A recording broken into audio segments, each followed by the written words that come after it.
नमस्कार, SBT news में आपका स्वागत है और पेश है इस वक्त राजस्थान की बड़ी खबरें। गृह मंत्रालय ने पुलिस आधुनिकीकरण के लिए 826 करोड़ रुपए का प्लान तैयार किया है। इसमें राजस्थान पुलिस के हिस्से में करीब 52 करोड़ रुपए आए हैं। राज्य एम्प्लॉयड कमेटी की मंजूरी के बाद राजस्थान पुलिस का प्रस्ताव गृह मंत्रालय को भिजवाया जा रहा है। हाईटेक होते बदमाश और बढ़ते साइबर क्राइम पुलिस के लिए चुनौती बनते जा रहे हैं और वहीं गृह मंत्रालय भी पुलिस को चुस्त दुरुस्त बनाने के लिए गृह मंत्रालय हर साल राज्यों को बजट आवंटित कर रहा है। राजस्थान के कारोबारी प्रदेश सरकार से ई-वे बिल नियमों से राहत चाहते हैं। वर्तमान में राजस्थान में 50,000 से रुपए अधिक राशि के उत्पाद परिवहन पर ई-वे बिल आवश्यक है। कारोबारी चाहते हैं कि राजस्थान बजट में यह राशि बढ़कर कम से कम 1 लाख रुपए हो और इसको लेकर कारोबारियों और उद्यमियों के प्रतिनिधि मंडल ने मुख्यमंत्री से भी राहत की मांग की है। राजधानी जयपुर में पर्यटक जयपुर चिड़ियाघर में भी घूम सकेंगे। पिछले माह बर्ड फ्लू के भय से पर्यटकों के लिए बंद हुए चिड़ियाघर को आज फिर से खोल दिया गया है। रामनिवास बाग से चिड़ियाघर में सुबह ही लोग पहुंच गए। चिड़ियाघर खुलने का समय सुबह 9 से शाम 5 बजे तक रहेगा। पक्षियों और पर्यटकों दोनों की सुरक्षा को ध्यान में रखते हुए चिड़ियाघर प्रशासन ने पक्षी कक्ष में सैनिटाइजेशन सहित अन्य जरूरी सावधानियां बरती है। पक्षी कक्ष को खोले जाने से पूर्व सोडियम हाइपोक्लोराइड का छिड़काव किया जाएगा। राजस्थान में जल जीवन मिशन और मेजर प्रोजेक्ट को लेकर राज्य सरकार की पूरी तरह से सख्त हो गई है। पेयजल योजनाओं को लेकर सरकार ने आदेश दिए हैं कि प्रोजेक्ट में यदि ढिलाई हुई तो इंजीनियर्स के साथ साथ संवेदकों पर भी कठोर कार्रवाई होगी। प्रोजेक्ट्स को गति देने के लिए अफसरों की जिम्मेदारी तय होगी। पेयजल प्रोजेक्ट में देरी अब राज्य सरकार बिल्कुल बर्दाश्त नहीं करेगी। सरकार ने सख्त निर्देश जारी किए हैं कि जल जीवन मिशन और दूसरे मेजर प्रोजेक्ट में लापरवाही बरतने पर ठोस कार्रवाई होगी। कोरोना के चलते बीते कई माह से पंजीकृत मदरसों में बच्चों की शिक्षा काफी प्रभावित हुई। इस बीच राजस्थान मदरसा बोर्ड की ओर से बच्चों को तालीम देने के लिए ऑनलाइन पढ़ाई की व्यवस्था करवाने के आदेश निकालने के बावजूद ज्यादातर जिलों में जिला अल्पसंख्यक अधिकारी आदेशों की अवहेलना कर रहे हैं। वर्तमान समय की बात की जाए तो जयपुर में दिल्ली रोड के अलावा कहीं भी ऑनलाइन बच्चों को पढ़ाने की व्यवस्था नहीं की गई। अन्य जिलों में अजमेर को छोड़कर सभी जगह यही हालात हैं। सर्द रात में ये जब हर कोई बिस्तर में लिपटा हुआ था तो ये युवा जीवन के नए सवेरे को समेटने चित्रकूट नगर स्थित महाराणा प्रताप खेल गांव में पहुंच चुके थे। सेना भर्ती कार्यालय की ओर से सेना भर्ती रैली का आगाज सोमवार अलसुबह से उदयपुर में हो गया। विभिन्न जिलों से आने वाले प्रतियोगियों ने रैली स्थल पर पहुंचने के लिए रेलवे, बस स्टैंड तथा शहर के प्रमुख स्थानों पर बस, ऑटो एवं अन्य परिवहन साधन की व्यवस्था की गई थी।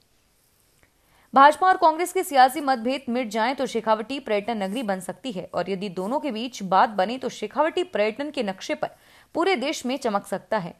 दरअसल राज्य सरकार ने शेखावटी पर्यटन सर्किट के लिए 90 करोड़ के प्रस्ताव केंद्र सरकार को भिजवाए हैं, लेकिन महीनों बाद भी इन प्रस्तावों को हरी झंडी नहीं मिली। इन प्रस्तावों में हवेलियों के संरक्षण से लेकर हर्ष पर्वत पर रोपवे के प्रस्ताव शामिल हैं। पिछले दिनों शिक्षा एवं पर्यटन राज्य मंत्री गोविंद सिंह डोटासरा ने केंद्र सरकार को इन प्रस्तावों को भिजवाने का दावा किया था। अजमेर जिले के 5 नगर निकायों में सोमवार को प्रमुखों के चुनाव की प्रक्रिया जारी रही और इससे पहले रविवार को हुए प्रमुखों के चुनाव में 3 स्थानों पर भाजपा और 2 स्थानों पर कांग्रेस के प्रत्याशी प्रमुख बने थे। जिले में अजमेर, किशनगढ़ और विजयनगर में भाजपा के प्रमुख चुने गए और वहीं चिकित्सा मंत्री डॉक्टर रघु शर्मा के विधानसभा क्षेत्र के अंतर्गत आने वाले केकड़ी और सरवाड़ नगर पालिका में कांग्रेस के प्रत्याशी विजय रही थे। उप प्रमुखों के चुनावों में भी प्रदेश की नजर केकड़ी क्षेत्र पर है। राजस्थान के सीकर शहर में सीवरेज प्रोजेक्ट के दूसरे चरण का उद्घाटन सोमवार को बस डिपो के पास स्थित हाउसिंग बोर्ड कॉलोनी में हुआ, जहां विधायक राजेंद्र पारिक ने भूमि पूजन कर 35 लाख की लागत से बन रहे एसटीपी का शिलान्यास किया। उन्होंने बताया कि एसटीपी से शहर के 15 वार्ड जुड़ेंगे और वहीं इससे मिलने वाले पानी से स्मृति वन में सिंचाई होगी। उन्होंने हाउसिंग बोर्ड में सड़क सौंदर्यीकरण के कार्य का जायजा लिया और वहीं जिले की 7 में से 6 निकायों में कांग्रेस का बोर्ड बनने पर भाजपा पर चुटकी भी ली। दौसा जिले के लालसोट उपखंड के महावरी थाना क्षेत्र के कल्याणपुरा गांव के पास रविवार को पुलिस व खनिज विभाग की कार्रवाई से बजरी परिवहन माफिया में हड़कंप मच गया।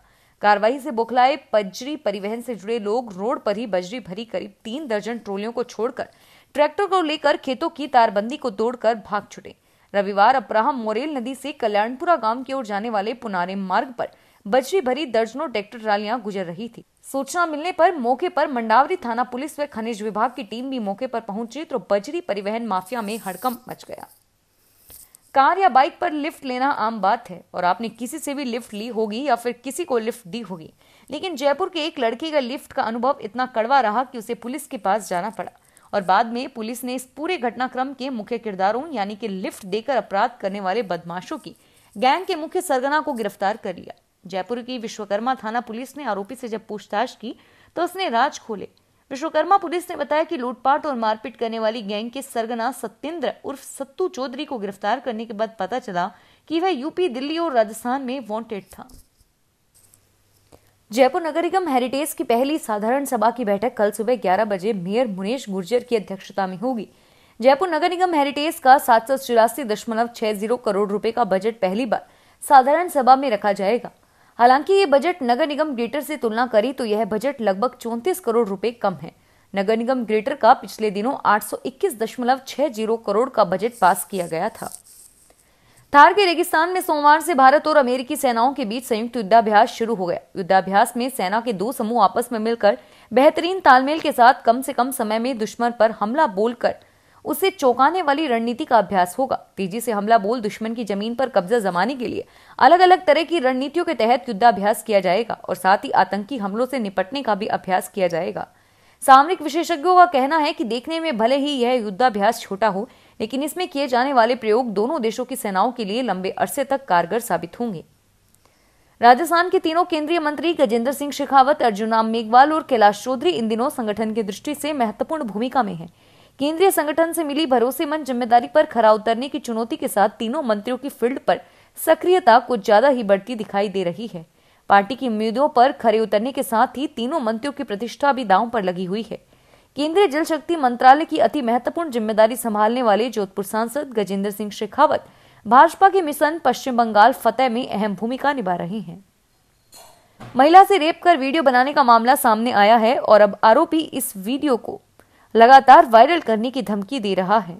पीड़िता ने पुलिस की शरण ली और अब मुकदमा दर्ज कराया है। मामले की जांच कर रही झोटवाड़ा थाना पुलिस ने बताया कि पीड़ित महिला मूल रूप से मध्य प्रदेश की रहने वाली है, लेकिन काम के सिलसिले में झोटवाड़ा क्षेत्र में किराए पर कमरा लेकर रह रही है। मदद के बहाने उसकी पहचान संजय कुमार नाम के एक युवक से हो गई और बाद में उसने काम दिलाने के नाम पर उससे दुष्कर्म किया। फिलहाल इस बुलेटिन में इतना ही और फिर हाजिर होंगे तमाम बड़ी खबरों के साथ। एसबीटी न्यूज के और भी वीडियोस को देखने के लिए हमारे चैनल को सब्सक्राइब करें और नोटिफिकेशन पाने के लिए बेल आइकन को प्रेस करें।